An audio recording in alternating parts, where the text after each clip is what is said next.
2004ஆம் ஆண்டு இந்திய நாடாளுமன்றத்தில் நிறைவேற்றப்பெற்ற வக்பு சட்டம் அவ்வப்போது திருத்தங்களுக்கு உள்ளாகி இருக்கிறது. அது கடைசியாக 2013ஆம் ஆண்டு திருத்தங்களுக்கு உள்ளானது.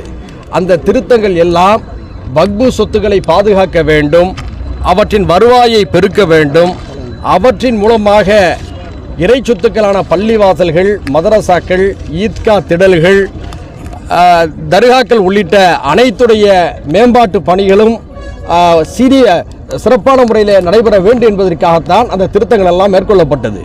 இப்பொழுது கூட சிலர் கேட்கிறார்கள், நல்ல விஷயத்துக்குத்தானே திருத்துகிறார்கள், அதை ஏன் எதிர்க்கிறீர்கள் என்று ஒரு சிலர் விவரம் புரியாமல் கேட்கிறார்கள்.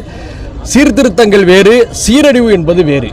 ஆனால் இந்த புதிய சட்ட திருத்தத்தில் முஸ்லிம்களுடைய இறை சொத்துக்களான அந்த வக்பு சொத்துக்களை கபலீகரம் செய்யும் நோக்கோடு, உள்நோக்கோடு, வஞ்சகத்தோடு ஒன்றிய பாசிச மோடி பாஜக அரசு இந்த சட்டத்தை கொண்டு வந்திருக்கின்ற காரணத்தினால்தான் ஜனநாயக சக்திகளும் சிறுபான்மை சமுதாய அமைப்புகளும் தலைவர்களும் கடுமையாக எதிர்க்கிறார்கள். குறிப்பாக திருப்பதி தேவஸ்தான கோயிலில் இந்துக்கள் அல்லாதவரை நிர்வாகத்துக்கு அனுமதித்தால் யாராவது ஏற்பார்களா? திராவிட கழக கொள்கை கொண்டவர்களை திருச்செந்தூர் கோயிலுக்கு நிர்வாகிகளாக நியமித்தால் யாராவது ஏற்பார்களா?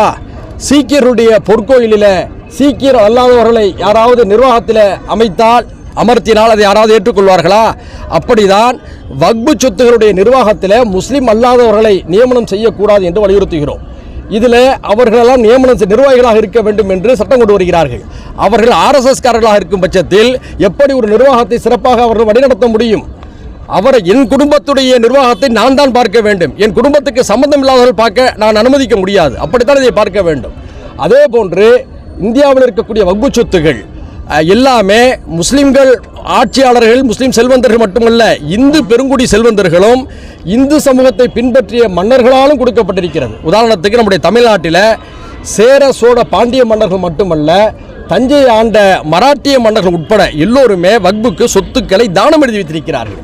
அது மட்டுமல்ல, நிறைய இந்து சமுதாய செல்வந்தர்கள் தங்களுடைய நோய் குணமாடுவதற்கு நன்றி கடனாக தங்களுடைய சொத்துக்களின் ஒரு பகுதியை வக்புக்கு எழுதி வைத்திருக்கிறார்கள். இதெல்லாம் நம்முடைய பண்பாடு, ஒற்றுமை. கடந்த காலத்திலிருந்து நம்முடைய மக்கள் எவ்வளவு ஒற்றுமையாக வாழ்ந்து வருகிறார் என்பதற்கு இதெல்லாம் உதாரணம். ஆனால் இப்போ என்ன சொல்கிறாங்க, முஸ்லீம்களாக இருந்தால் அவங்க மட்டும் தான் வக்புக்கு சொத்து எழுதி கொடுக்கணுங்கிறாங்க. ஒரு இந்து சகோதரர், ஒரு கிறிஸ்தவ சகோதரர் மனம் வந்து நான் பள்ளிவாசலுக்கு ஒரு சொத்தை எழுதி கொடுக்குறப்பான்னு சொல்கிறாங்க. அது இன்னும் நடக்காது.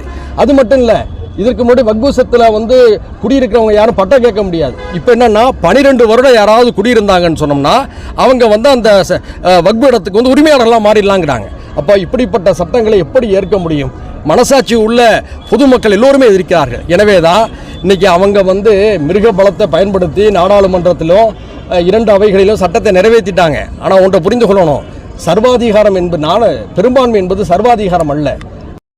கண்ணீரில் ஆழ்த்திட்டு நீங்கள் இப்படிப்பட்ட ஒரு அநீதியை நிறைவேற்றிருக்கீங்க. நம்ம தமிழில் சொல்லுவாங்க, சிவ சொத்து குலநாசம்பாங்க. இறைவனுடைய சொத்துக்களோட விளையாடாதீங்க, நாசமாக போயிடுவீங்க. இறைவனுடைய சொத்துக்களோட விளையாடாதீங்க, நாசமாக போயிடுவீங்க. ஏன்னா என் கோபம் சாதாரணது, இறைவனின் கோபம் மிக உக்கிரமானது என்பதை மறந்துவிடக்கூடாது. தமிழில் ஒரு பழமொழி சொல்லுவாங்க, அரசன் நன்று கேட்பான், தெய்வம் நின்று கேட்கணும்னு சொல்லி. இன்னைக்கு நாடாளுமன்றத்தில் உங்களுக்கு பெரும்பான்மை பலம் இருக்குங்கிற திமிரில் நீங்கள் ஆட்டம் போடலாம்.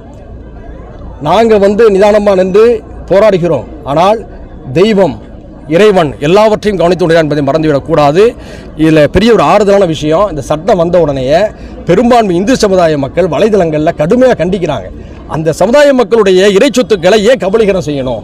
அவர்களுடைய எதிர்ப்புகளையும் உணர்வுகளையும் புரிந்து கொண்டு நீங்கள் திருத்தங்களை மேற்கொள்ளலாம்னு சொல்லி பதிவிட்டு இருக்காங்க. அத்தகைய எங்களுடைய இந்து சமுதாய உறவு நண்பர்கள் அனைவருக்கும் நன்றியை தெரிவித்துக் கொள்கிறோம்.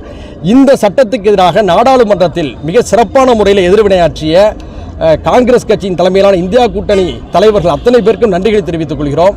குறிப்பாக திராவிட முன்னேற்ற கழகத்துக்கு அதிக நன்றி கடன் பட்டிருக்கிறோம். சட்டமன்றத்தில் நம்முடைய முதல்வர் அவர்கள் கடுமையான எதிர்ப்பை தெரிவித்திருக்கிறார்கள், தீர்மானம் நிறைவேற்றியிருக்கிறார்கள்.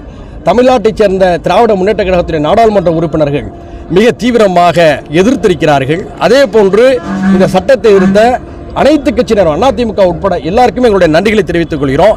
இதில் இரட்டை வேடம் போட்டவர்களும் உண்டு, அது யார் என்பது உங்களுக்கு தெரியும். அவர்களை மக்கள் உரிய நேரத்தில் ஜனநாயக வழியிலே எதிர்கொள்வார்கள். இஸ்லாமிய அமைப்புகள் வரவேற்கிறாங்கன்னு சொல்லிட்டு ஒரு அதாவது சார், எல்லா சமூகத்திலையும் எட்டப்பண்கள் இருப்பாங்களா இல்லையா?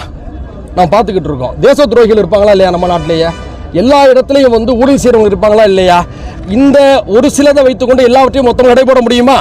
அதே மாதிரி தான் ஒரு சில புல்லுருவிகளை எல்லா சமூகங்களிலும் இருப்பார்கள், அவர்கள் வரவேற்கத்தான் செய்வார்கள். ஆனால் 98% மக்களுடைய மனநிலை என்ன என்பதைத்தான் பார்க்க வேண்டும். இப்போ நம்ம என்ன சொல்கிறோம், ஒன்றும் இல்லைங்க, இதே திருச்சியில் நத்தர்சாவளி தர்கா இருக்குது, அதுக்கு சொந்தமான கடைகள் எவ்வளோ வாடகைக்கு இருக்குது. அதில் எத்தனை இந்து சகோதரர்கள், எத்தனை கிறிஸ்தவ சகோதரர்கள், எத்தனை தலித் சகோதரர்கள் வாடகைக்கு இருக்கிறாங்க. யாராவது டிஸ்டர்ப் பண்ணுறாங்களா? இன்றைக்கி நாகூர் தர்கா இருக்குது சார், அந்த வெளியில் நிறைய பேர் கடை வச்சுருக்காங்க, அதில் ஏராளமான சகோதரர் இந்து சகோதரர்கள். அது மாதிரி மதுரையில் நம்ம பெரிய கோயில் இருக்குது, அந்த கோயில் கடைத்தெருவில் வந்து இந்து அறநிலையத்துறைக்கு சொந்தமான இடம் தான், அங்கே முஸ்லீம்களும் கிறிஸ்தவர்களும் கடை வச்சு நடத்துகிறாங்க. இதான சார் நம்ம நாட்டுடைய ஒற்றுமை. ஏன் இந்த ஒற்றுமையில் மண்ணலி போடுறாங்க, ஏன் ஆசைப்படுத்துறாங்க? இதுதான் எங்களுடைய கேள்வி. நதர்ஷா பள்ளிவாசல் ஹச் ராஜாக்கு வந்து ஆதரவு தெரிவிச்சதா சொன்னாரு. யார் ஹெச் ராஜாவா? எங்க நத்தர்ஷா தர்கால அப்படி ஏதாவது சொல்லியிருக்காங்களா? அந்த நிர்வாகி வந்து அவர்கிட்ட ஃபோன் பண்ணி பேசி நிறைய இதை வந்து வக்ஃப் போர்டு இடம்னு சொல்லிட்டு அவங்க கேட்குறாங்க. எங்க நத்தர்ஷா வழி இடம் வக்ஃப் போர்டு இடம் தானங்க. அது வந்து இல்லையா, அது நிர்வாகி வந்து அவரை கூப்பிட்டு எங்களுக்கு ஆதரவு கொடுங்க. ஹெச் ராஜாவை பற்றி ஏற்கனவே நீதிமன்றம் செஞ்சு அவருக்கு மனநல சோதனை நடத்தணும்னு சொல்லியிருக்கு. நான் சொல்லல, நீதிமன்றம் சொல்லியிருக்கு. இந்த நிலையில் அவர் யாரோ சொன்னாங்களா அவரை பகிரமாக கூட்டு வந்து வச்சு திருச்சியில் நம்ம அன்புக்குரிய இந்த பத்திரிகையாளர் முன்பாக பேட்டி கொடுக்க சொல்லுங்க, நாங்கள் வாதிக்கிறோம், டாக்குமெண்ட்டை தர்றோம். எங்க காலம் முழுக்க திருச்சியில் கூட இந்துக்களும் முஸ்லீம்களும் வார்த்தையில சொல்லிட்டாரு, பத்திரிகையாளர் பூரா திராவிட கழகத்துக்கு வந்து அடிமைகள் அப்படின்னு. சார், பத்திரிகையாளர்கள் ஜனநாயக சக்திகள், என்னை எதிர்த்து கேள்வி கேட்பாங்க, என்னையும் விமர்சிப்பாங்க, அது அவருடைய உரிமைகள். நாம் அதுக்கு சரியான முறையில் பதில் கொடுத்தா அவங்க ஏற்றுக்கொள்வாங்க. இதை போய் வந்து பத்திரிகையாளர்களை வந்து ஒரு சார்பாக அவமானப்படுத்துறது வந்து, அதாவது ஏற்கனவே வெளிநாடுகளில் வந்து பத்திரிகையாளர்களுக்கான ஒரு சுதந்திர அமைப்பு என்ன சொல்லியிருக்கு, இந்தியாவில் பத்திரிகை சுதந்திரம் இல்லை, குறைஞ்சிருக்குன்னு சொல்லியிருக்கா இல்லையா? இப்போ ஹெச் ராஜா போன்றவர்கள் அதை உறுதிப்படுத்துகிறாங்க. நம்ம என்ன மீண்டும் சொல்கிறோம், இப்போ பத்திரிகையாளர் இல்லாமல் இருக்கீங்க, நீங்கள் பத்திரிகையாளர்கள், நாங்கள் அரசியல்வாதிகள், இவங்கெல்லாம் போராட்டவாதிகள். ஆனால் இதெல்லாம் கடந்து நம்ம எல்லாரும் அண்ணன் தம்பிகளாக இருக்கும், மாமா மச்சான்களாக இருக்கும். இந்த ஒற்றுமையை ஏன் சார் கெடுக்கிறாங்க? இதைத்தான் நம்ம கேட்குறோம். அதனால் இந்த வக்பு சட்டம் என்பதை முஸ்லிம்களுடைய வக்பு சொத்துக்களை அதானி அம்பானி போன்ற கார்ப்பரேட் முதலாளிகளுக்கு தாரை வார்த்து கொடுப்பதற்காக இவர்கள் முன்னேற்பாடா செய்யக்கூடிய தந்திரங்கள் என்பதை மீண்டும் குற்றம் சாட்டுகின்றோம். பாராளுமன்றத்தில் திருச்சி சிவா பேசும்போது எந்த சட்ட அறிவு இல்லாமல் பேசுறாரு, தமிழக முதல்வருக்கு சட்ட அறிவே கிடையாது, வக்பு வாரியத்துக்கு சட்டத்தை. ஆமாம், உலகத்திலே அறிவு மோடிக்கு, அமித்ஷாவுக்கும், ஹெச் ராஜாவுக்கும் உலகத்திலே மிகச்சிறந்த அறிவாளிகள், மற்றவங்க எல்லாமே முட்டாள்கள். பூர்வமாக யார் பேசினாலும் அவர்களுக்கு அது முட்டாள்களாக தெரியுறாங்க. தமிழ்நாட்டில் அறிவாளிகள் இருக்கின்ற காரணம் தான் பாரதிய ஜனதா கட்சி வளரல என்பதை அவங்க புரிந்து கொள்ளணும். வக்பு திருத்தத்தை கொண்டு வரதுக்கு திருச்சியில் திருச்செந்துறை கோவில் தான் முதல் காரணம். ஏன்னா அந்த கோவில் ஃபுல்லாகவே அங்கே இருக்க கிராம மக்கள் எல்லாமே வக்புக்கு சொந்தம் சொல்லி, அதில் நடந்த குளறுபடிகள், தவறுகள் எல்லாவற்றையும் வக்பு வாரியம் உங்களுக்கு அறிக்கை கொடுத்துருக்கா இல்லையா? அந்த கோயிலை சொந்தம் கொண்டாடி இருக்காங்களா? அதாவது தவறு நடக்கின்ற போது அதை ஒத்துக்கொண்டு சரி செஞ்சிருக்கிறாங்க. நல்லா நீங்கள் புரிந்து கொள்ளணும். அதை நியாயப்படுத்த அபகரிச்சிருக்காங்க. நான் கேட்குறேன், ஒரு தர்காவை ஒரு இந்து சகோதரனை கைப்பற்றி அவன் என்ன செய்ய போகிறான்? ஒரு கோயில ஒரு முஸ்லீம் சகோதரன் கைப்பற்றி அவன் என்ன செய்ய போறான்? அது என்னத்தை கண்டான் சார்? ஹெச் ராஜா போன்றவர்களால் தான் சார் இந்த நாடு நாசமா போய்கிட்டு இருக்கு. தமிழ்நாட்டில் இருக்கக்கூடிய நல்லிணக்கம், உறவுகள் எல்லாம் பாலாப்புறத்துக்கு ஹெச் ராஜாவும் அவர்களை போன்ற சிந்தனையாளர் தான் சார் காரணம். சரியா? நம்ம அதில் தெளிவாக இருந்துக்கிறோம். ஒன்று புரியுதுங்க, ஹெச் ராஜாக்கள் வந்து தனி ரகம். ஆனால் தமிழ்நாட்டில் இருக்கக்கூடிய 99% மக்களும் ஒரே ரகம் தான், அது மனிதாபிமான ரகம்.